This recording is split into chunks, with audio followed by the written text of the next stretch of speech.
Cameron, thank you for your time. Great news with Racing New South Wales giving the go-ahead for the upgrade off the racecourse. It must be very pleasing.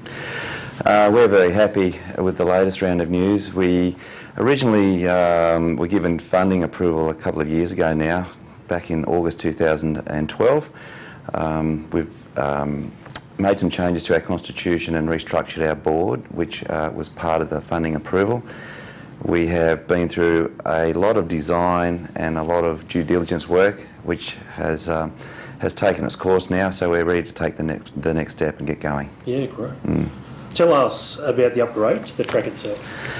At Broadmeadow we've got 4 tracks. The main racetrack, referred to as the course proper. Inside of that is another turf track that we currently use just for training, mainly training horses, and then another 2 training tracks inside of that.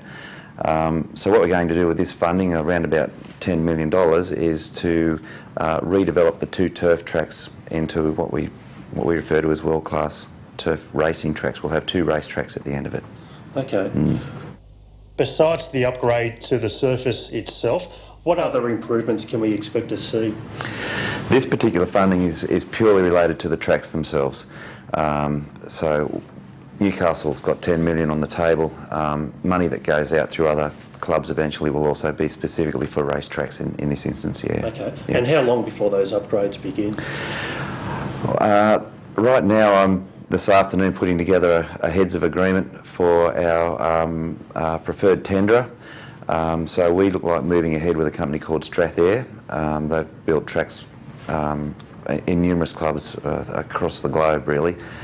That said, they'll be supported and subcontracting through to local companies, including Darracon, we're being told, who do a lot of their civil engineering here. So there will be local participation, and I think we'll see some machinery here on site in October. Oh, great. Once those upgrades are complete, where will this position Broadmeadow Racecourse in regards to a provincial racing venue? In New South Wales, there's around 122 tracks all up. Of course, the major club is the Australian Turf Club with Randwick, Rosehill, Canterbury and Warwick Farm. Next on the ladder is 5 provincial clubs. Newcastle's one of them. I think by the time we're finished, we'll safely be able to call ourselves one of the leading provincial tracks, no doubt about that. And I think we could safely say we'll have one of the leading non-metropolitan tracks in the country. I'm confident of that as well. Yeah, right. Yeah. The 2-day spring carnival is only days away. How's the carnival taking shape?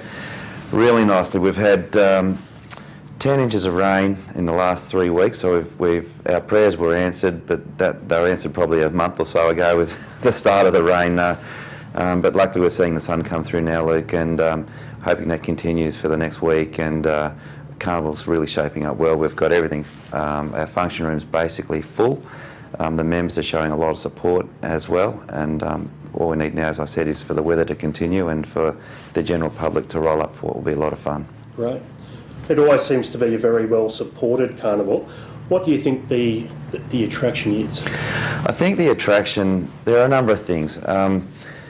Every winter, you go through the bleak and gloomy old weather that we go through, and then spring hits and the flowers come out, and it just basically, there's that air of excitement with the change in season as much as anything.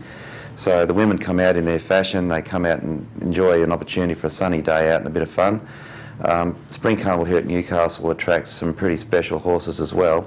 So people coming to the races here will get to see horses that could potentially run in a Melbourne Cup. So it's the thrill of the day as well as the racing experience that we put on, which is as good as any other time during the year. As you mentioned, Cameron, there's always some fairly prominent horses that come to Newcastle. How are the fields looking this year? I've literally just received the nominations off the printer as 15 minutes ago. We've got 288 nominations across the 2 days, which is a very strong response to our spring carnival. I'm confident that we'll see some wonderful runners except on Monday. The winner of the Wyong Cup has nominated. We've got some other strong metropolitan horses coming through as well. So yeah, carnival racing action here will be fantastic. And when I mention the sort of horses that come through, you might remember only as recently as 2011 Green Moon winning the Newcastle Cup. went on that year to go runner-up in the Caulfield Cup and then resume the following year to win the Melbourne Cup. So when I say things like that, there's evidence obviously of the quality that will come through, and so we can't wait to see them back again. Yeah, indeed. Yeah. And the prize money for the Cameron Handicap on Wednesday has also been boosted. Tell us about that. Prize money, we'll be offering over $800,000 in prize money over the course of Spring Carnival, which is a heck of a lot of money. The Cameron Handicap, minimum prize money on Group 3 races, and we'll run 4 of them, the Newcastle Cup, the Cameron Handicap, the Tibby and the Spring Stakes. Minimum prize money on those races required by Racing New South Wales is $125,000. Anything above that is basically at the goodwill of the race club. We've increased Cameron from 125 to 150, which is actually where it was last year. We're thinking about reducing it, but we've brought it back up. Right. Yeah. Where it deserves to be. It's not just a showpiece or spectacle for the NJC, but there's also a ripple effect in that the Newcastle economy also benefits from the carnival. Absolutely. I mean, racing provides that ripple effect year round, really. When you think about the thousands of people involved in racing, everyone from the owners, the trainers, the jockeys, the vets, the feed suppliers, it just goes on and on through to, you know, we've got probably 250 odd casual staff here on our books who come in each week to serve food and beverage. So there's a ripple effect every week, but then when it comes to carnival, that's when the rest of the country comes to town here, and from as far afield as New Zealand and beyond. So hotels should be booked. There's no excuse. If they're doing their marketing right, the whole place will be full and it'll be really good. I'm sure Derby Street and Vermont Street will be a hype of activity. They will. Well, Cameron, I'm sure this year's carnival will be another big success, and thank you for your time. Oh, my pleasure, Luke. Thank you.